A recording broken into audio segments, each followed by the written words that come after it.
Martin Hurkens, thank you so much for coming and joining me on the Mary-Jess Meets podcast. How are you doing today? Thank you very much for having me in your podcast. This very excited first time for me also. But I'm very exciting to see you again after our very nice trip in Taiwan. Absolutely. I'm so grateful that you could come on the podcast because not only am I so looking forward to catching up with you, but for me now, coming back to England and being in lockdown again, Taiwan just feels like a very vivid dream that I had. And so the fact that you're here on the podcast just reminds me that it was real. Yeah, that's real. That's really because all the people here in my village when I'm walking with the dog or something like that, reminding you of that you're being there, really being there. You know, it is like a dream. Yeah, yeah.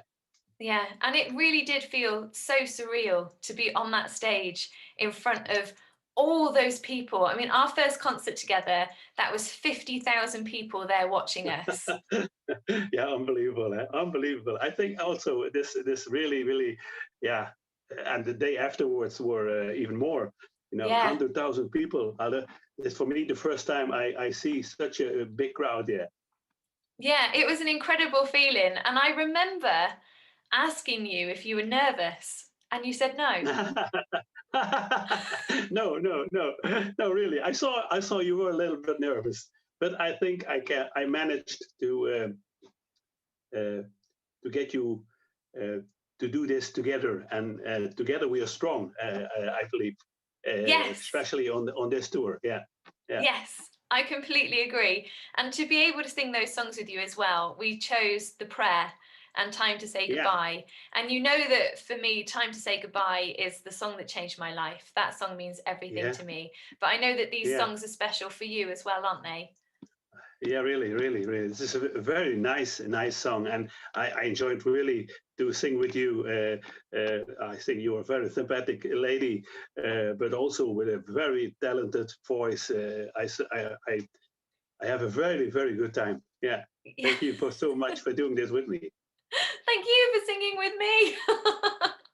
So, when you got that invitation to go out to Taiwan, I mean, I know when I got the email saying, "Would you like to come and sing in Taiwan?"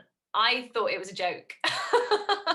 Because I got the email when I was in lockdown and I was thinking, this cannot be possible. But you had already been to Taiwan and performed at these events before. So you must have thought, well, this isn't a joke. This must be happening. But how is it going to be possible? What did you think when you were invited? Yeah, I think the whole world had the problem that the agent of the I say everything was booked, getting out of your I say in a good English, everything what booked was cancelled, everything, Yes. you know. And then I have a big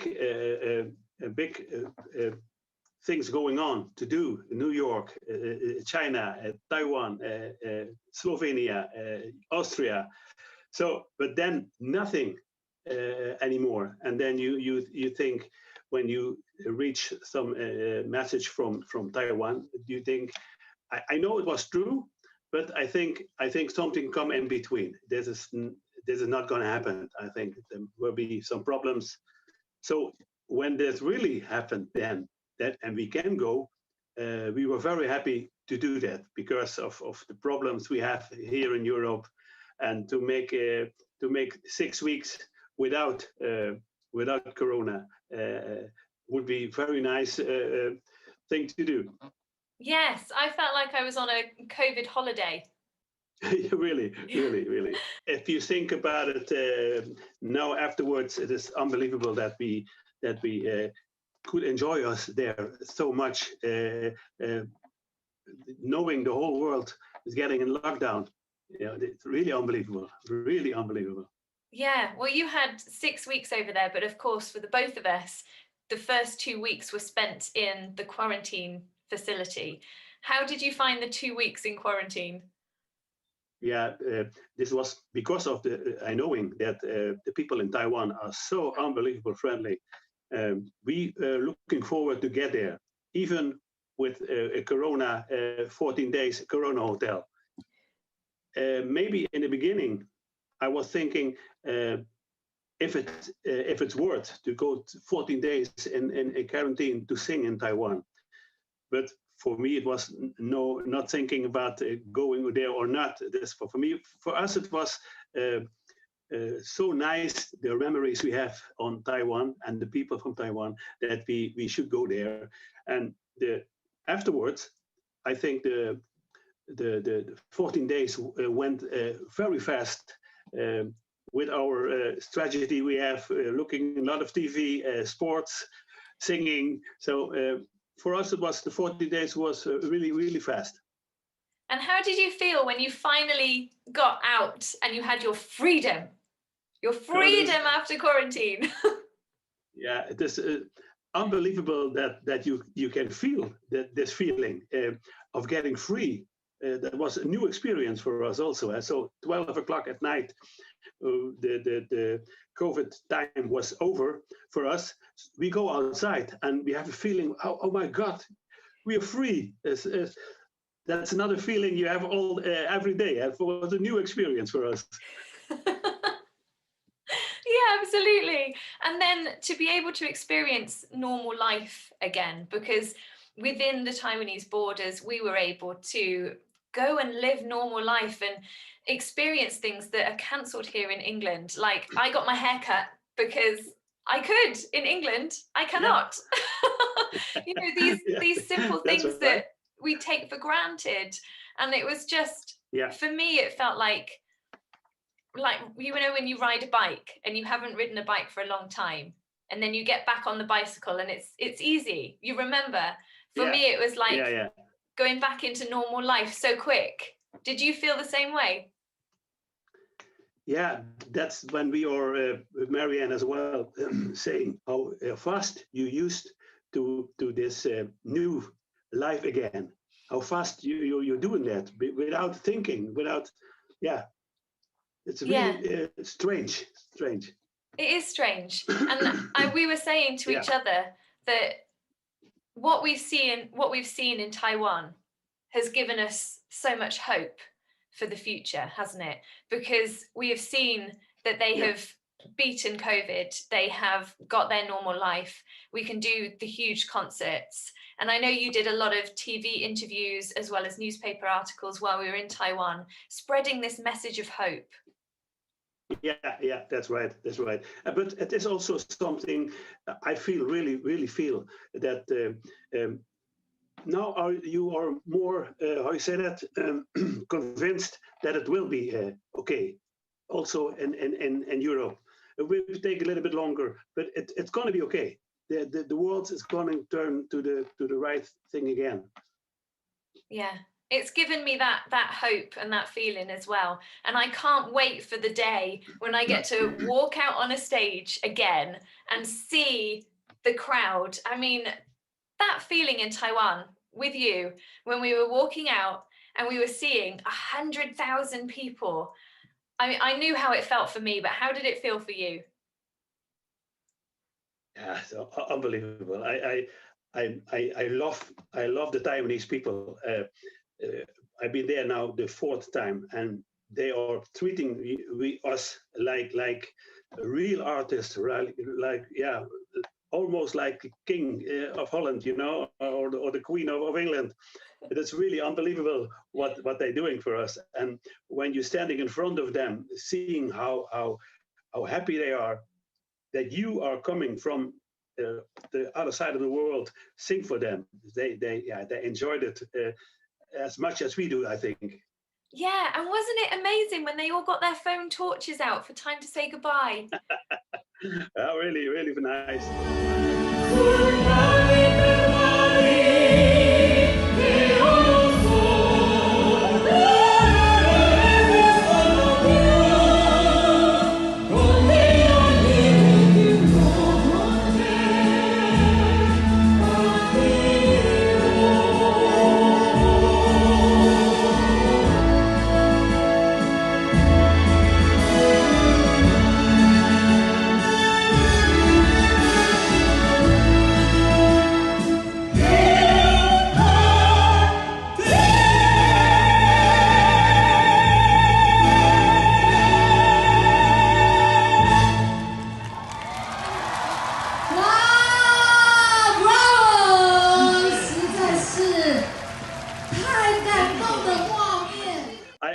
think often now on the pictures and on the film we have. It's really unbelievable that that I could experience this. This is that's really nice.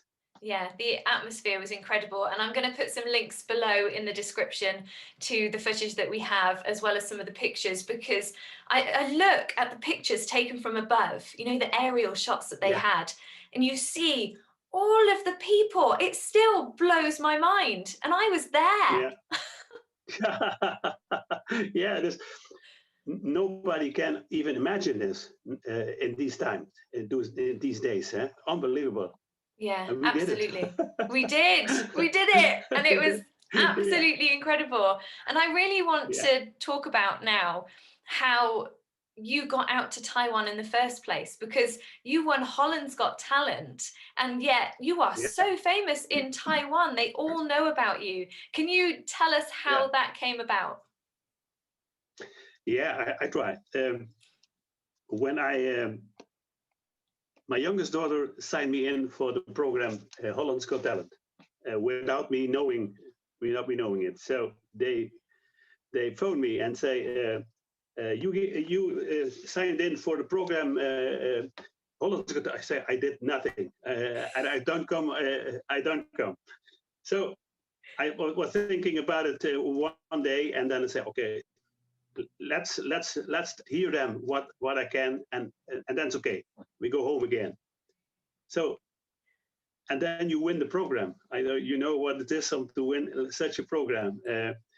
I never thought about it to even win something like this, but on the moment you do, yeah, the whole world is changing around you. I'm convinced that I'm the same person that I was before. Still, I think, but the whole world around you changed, and the way people looking at you and see you. So then there came a first, I say that invitation from Beijing TV. And I thought also, this is a joke. This is not true. Somebody making a bad joke.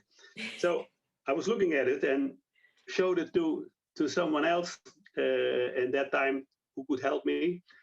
And then it was Beijing TV, and I could sing there for the New Year's celebration.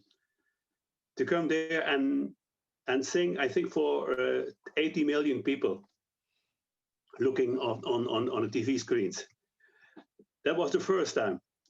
In the meantime, I've been to China, I think, for 22 times, and to Taiwan 4 times. So a lot of Asian traveling I did, and this because of you raised me up. What's the what you say is time to say goodbye. It's for you, but for me is this. Of course, you raised me up because people are really crazy about this song. Yes, and you told me while we were in Taiwan that somebody filmed you singing this song, and then they made a video where they used Chinese in the video to tell your story, and then it went viral in China, didn't it? Yeah, that's right. That's right. First, it get viral here in our neighborhood, and I thought, oh my God, 1 million views. That was very much the most in Holland, you know. Then was one Chinese man, the guy who was putting the lyrics from the song and my story in Chinese signs, and then it went viral, like 1 million views every week. This was so unbelievable. So, and then you talk about YouTube. You don't talk about the Chinese media. So this was really unbelievable. Yes, you're right. China, they have their own versions of YouTube and their own versions of social media. Yeah. So it had lots of views on YouTube, but then you've also got all of these other social media websites where it was shared as well, don't you? yeah. You cannot imagine how much people are seeing this song or knowing you because of this song.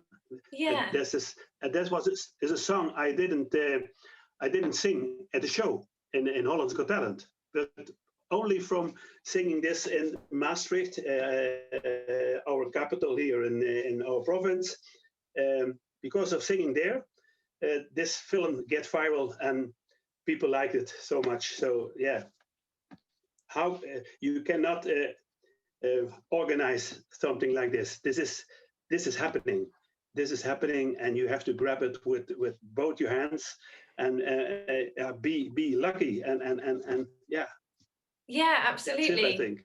Was the song You Raise Me Up, was that special to you before you sang it in Maastricht and before it went viral? Or was it just one of your favorite songs and now it's gone on to change your life? Yeah, when I went the program, I think 2 weeks afterwards, we have to make a CD with 12 numbers. So then you have to show numbers who I think what nice songs. So and then You Raise Me Up was one of them. I think that one of my favorite songs. But there were a lot of favorite songs by then. So but we have to take some songs because we have to tape that on the CD. Make some new things because that wasn't yeah, we have no time for that. Yes, things have to happen so quickly after you win a show, don't they? They want to be able to really make Yeah. the most of the exposure that you've Yeah. got. But let's talk about Yeah. the show a little bit more. When you decided to go along and see what they had to say, what were you hoping the outcome would be? What I did was I really said to my wife, I don't go. I don't want to do this. But then, okay, my youngest daughter, yeah, my daughter signed me in and said to me, go to this show and let them hear what you can do because you are unemployed. Why not? Why not? So I could think about it for one day, and in the morning, the lady is calling me again, and she said, "I'm from the program Holland's Got Talent. Don't hang up the phone," because that's what I did the first time. So then I get there, and but I go there without any expectation at all. I thought I'm going to sing there the best I can, the way I think I have to sing there, not doing anything I can do, but only doing things, yeah, what I'm feeling, you know. And afterwards, that's that enough to win the program. That is unbelievable. You cannot believe it. But how did you feel when you were getting voted through each round? Like, did any ideas come to you where you're thinking, I hope that this turns into a tour or an album? Like, Yeah, what were yeah. you hoping for? The only thing I hoping for was when I get in the second round, I thought, okay, now I can go and sing somewhere. People going to invite you to sing maybe once in a month or whatever, you know. That I was satisfied with it to do it that way. And I think when I'm getting out, voting out now, it's no problem. It is what it is, and I let them hear who I was and how I can sing, and maybe they invite you to come to their shows or whatever. So, but without any real expectations, I did my best. I think that's it. Yeah, that's completely amazing. You really made the most of the opportunity that you had, and people just fell in love with you. But I wonder what life would have Yeah, been like for you if, because I know you'd been singing all your life, really. Did you ever think that you would have a career as a singer? I wonder what life would have been never. like for you if you'd have gone into singing as your career first, whereas instead you went into baking and you were a baker for, for your whole career Yeah, before you became a professional singer. And it's amazing. I remember yeah, saying to my mum when I'd first met you, I said, it's amazing what Martin has done, because you were able to have this whole other career before becoming a professional singer, and now you've got a whole other career as a professional singer doing engagements all over the world. Like, could you even imagine that that was going to happen? Did you imagine being a professional singer like this when you were younger? No, I mean, when I was 7, I started singing, and the director of the child choir, he asked me to sing the Ave Maria and the Panis Angelicus and something Ave Verum, to sing in funerals and in what you say, weddings, you know. So from my 7th until I was 14, I sang these, I think 2-3 times in a week. He came to the school, ticked on the window, and then I have to take my coat and go to him in his car, and we drive to a church, sing, and he bring me back. That's my whole life in school.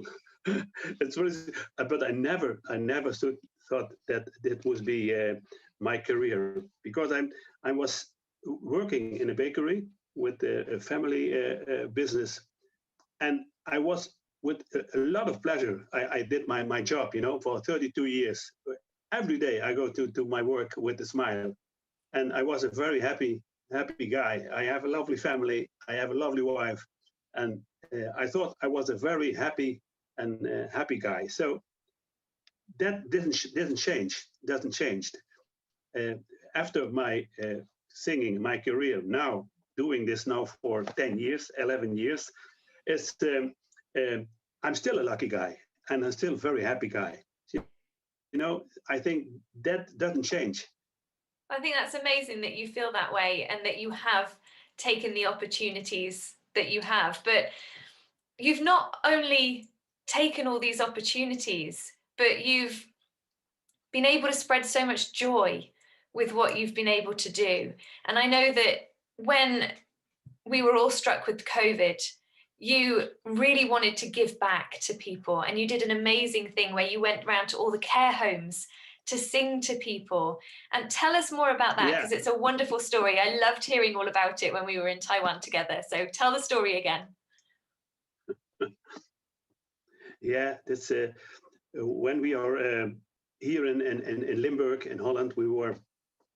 I always thought, what could you do for our community? And there was a one time I wrote in a newspaper that they don't collecting anymore the old papers, you know. They're collecting the old paper once a week or once a month, and they have no people anymore to do that. I said to my wife Marianne, should I volunteer and do this for our neighborhood? When everybody doing this, there is no problem. So, and then she said, maybe you can do something else instead of making old paper to the cars. Maybe you can do something else. So we thought about this, and then a colleague of me said, should we do this? And should we go to the elderly homes, nursery homes, and singing from outside?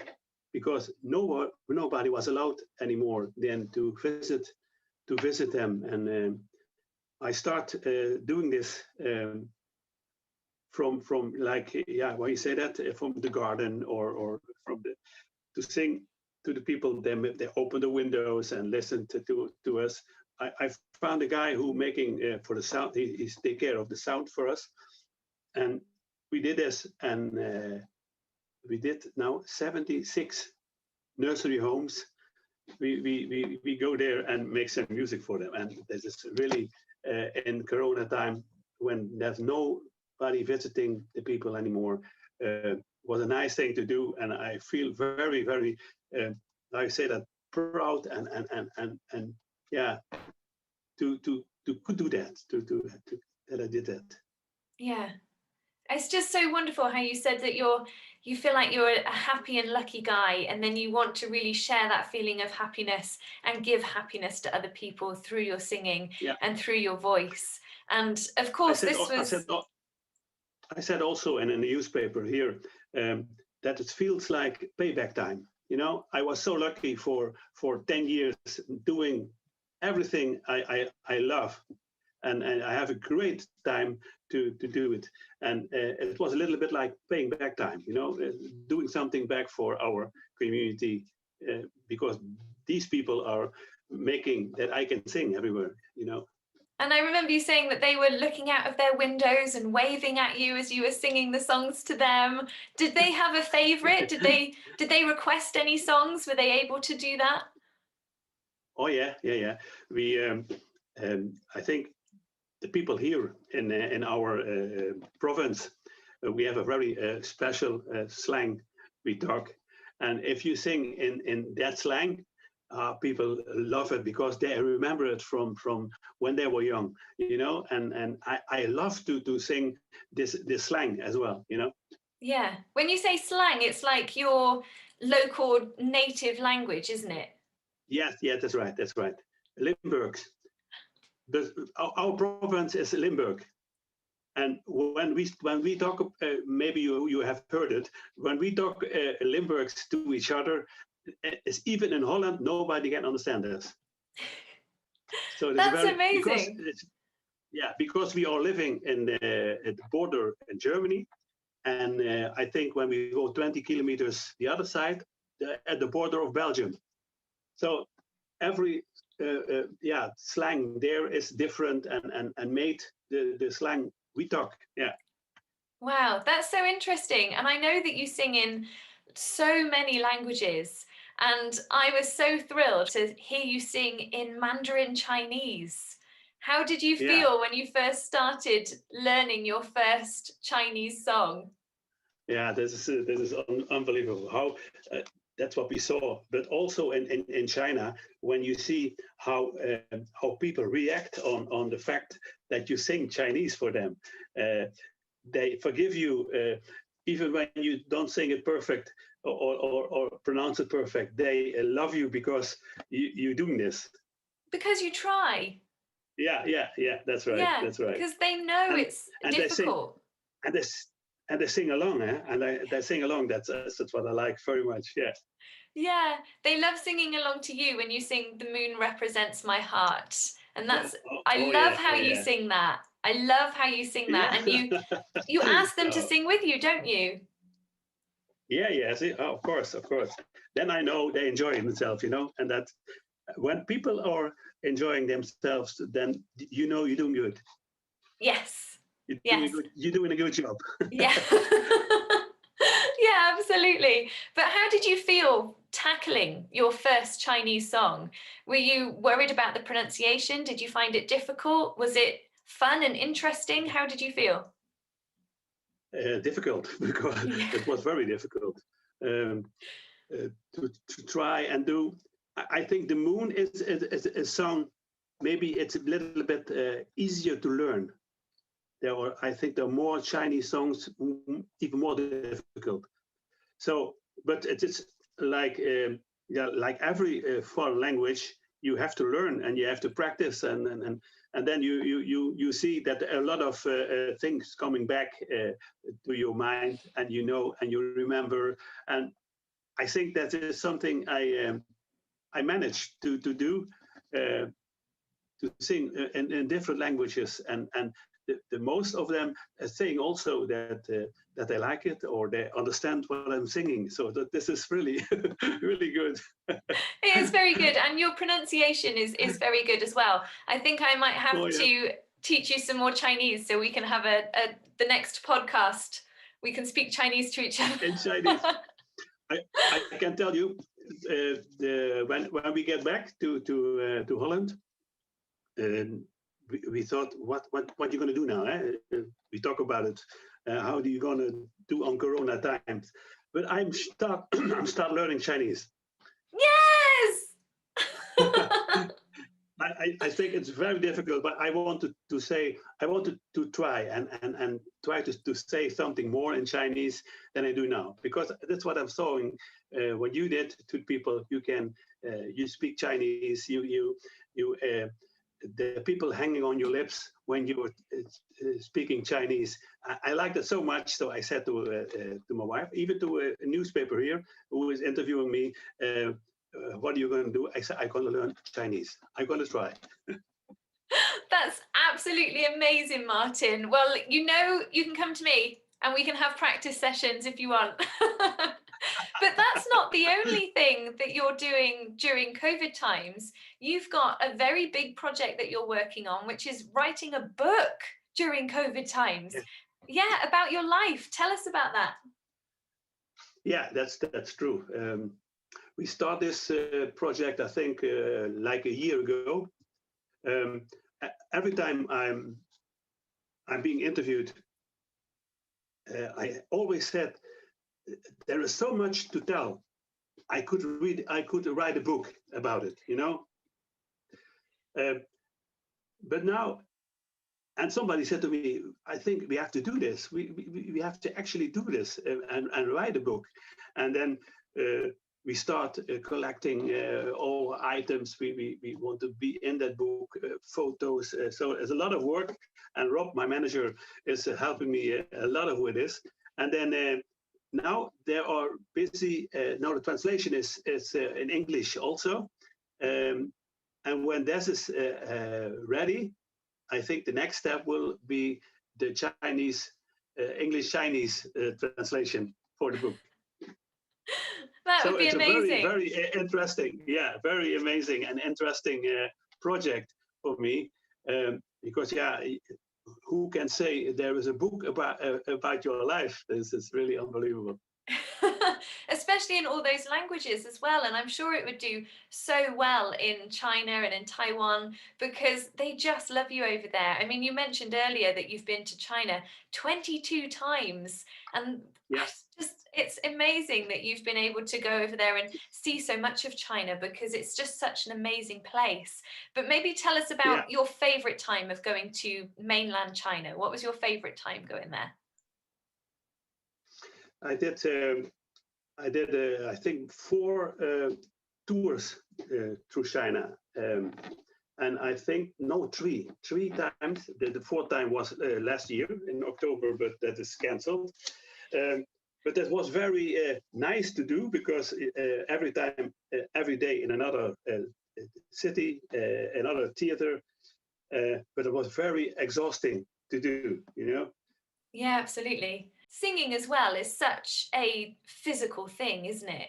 It takes a lot of energy and it takes a lot out of you because it is for your full body. It's exhausting. Yeah, it gives you a lot of energy, but it takes a lot of energy. Yeah? You know yourself when we are singing on the end of the evening, you're exhausted. You're total empty. But that's no problem because in front is giving you so much energy to do this and to want to do this. Yeah, I was, because it was after the concert to 100,000 people. I think I was so excited and so elated. But it's not only the singing that's physically demanding, it's all the adrenaline that's running through your veins because you're going to do a show. So all the adrenaline it gives you the energy when you need it, but then afterwards you do get tired afterwards. Yeah, that's right. That's really right. Yeah, but I feel like I'm still riding quite high on that amazing energy from the concerts in Taiwan because the audience is there. They gave us so much energy and it made us want to give everything that we could to them, to just make the most of that opportunity of being out there with them and sharing that moment with them.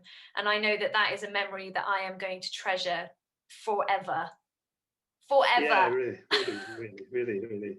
Yeah, I can say nothing else what you said. That is really, I have the experience before. You ask us, how is Taiwan and how are the people and should I go in quarantine for 14 days? To sing for 2 weeks, and we said to you, you have to do it.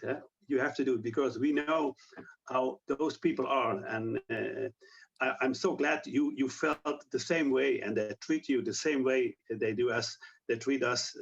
I mean, they make no difference between the one and the other. It is really unbelievable people where we've been. Yeah, absolutely. I'm so glad I was able to ask you about it beforehand as well, because I knew that I was going to be locked in a hotel room for 2 weeks. And because I Yeah. hadn't worked with these people before, and I hadn't been to, this is my first time to Taiwan, I hadn't been to Taiwan before, I was worried about them locking the door to the hotel room and forgetting about me.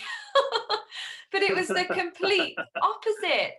Like, we had Yeah. gifts delivered to our room day after day. And it was, We need an extra suitcase. yeah. You too. Me too. Yeah, exactly. I needed 2 extra suitcases in the end to take Yeah. everything back home. It's just, their generosity is absolutely amazing. And I think we can very safely say that if anybody is watching this and they're thinking about going to Taiwan when all of this is over and we're allowed to travel again, go to Taiwan. Yeah, really. Yeah. I think we are very lucky to even in this time, in this Corona time, to go and sing, and to sing in Taiwan was even more a pleasure to do because of the people there. Yeah. Exactly. It was an absolute pleasure, and I'm just so grateful for that opportunity. But now that we're back from Taiwan and we are back in COVID land, back in COVID times, what are you looking forward to in the future? My first singing, what now I have since the July 9th. There is a wedding, a very big wedding in Austria. The people ask me to come. I hope this is going through, because we make a little holiday edit with Marianne, and the next is in Slovenia in September. So this is the things we can go do, but I think we made we talk about each other, and when we were in Tainan, singing together was a very big pleasure to do. Our voices, I think, really match with each other, and so there is so much more music we can do. And I asked Rob to find out how we're going to do this, because I want to sing with you some duets, like a COVID. You sing in your studio, and I sing in our studio here, and find out how we're going to do this. And we make a very nice duet. I think I sent you some music, a Chinese duet, but also a very nice English duet. So I think we have to do that. This is something I have in my papers right here in front. So I'm practicing every day to make something nice of it. Yeah. That's wonderful, and I'm so excited about singing with you, because I agree, I think our voices work so well together, and I'm so grateful that we were able to sing together in Taiwan, and that is now leading to something that I can feel really excited about for the future, because we need to keep hold of the hope that we feel for the future. We need to keep hold of having things to look forward to, and so I thank you so much for giving me that to look forward to, because even with COVID happening, we will find a way to do something that we're going to really love, really enjoy, and create something that we can really feel proud of. And I'm so excited about that, Martin. Yeah, you're right. And we're going to do this, eh? We're going to do it. Definitely. Well, Martin, if anybody wants to find out more about you, or they want to follow you on social media, or they want to buy your music, where should they go? They can go to my website, martinhurkens.nl. .nl. Perfect. Yeah, .nl. On my Facebook or whatever, Twitter. If they want to find me, they can find me very easily. Perfect. And I'll make it even easier for them, because I will put all the links that they need down in the description below, so that they can find you as well. And I highly, highly recommend going and finding Martin and listening to his beautiful voice, because he is Amazing. Well, Martin, thank you so much for joining me today on the Mary-Jess Meets podcast. Thank you so much. Thank you so Thank much for you. having me on you. And it was a very pleasure to see you again. Yeah. I hope it will not be the last time. Definitely won't be the last time. Thank you, Martin. Thanks for joining me. Okay. Bye. Love you. Bye-bye.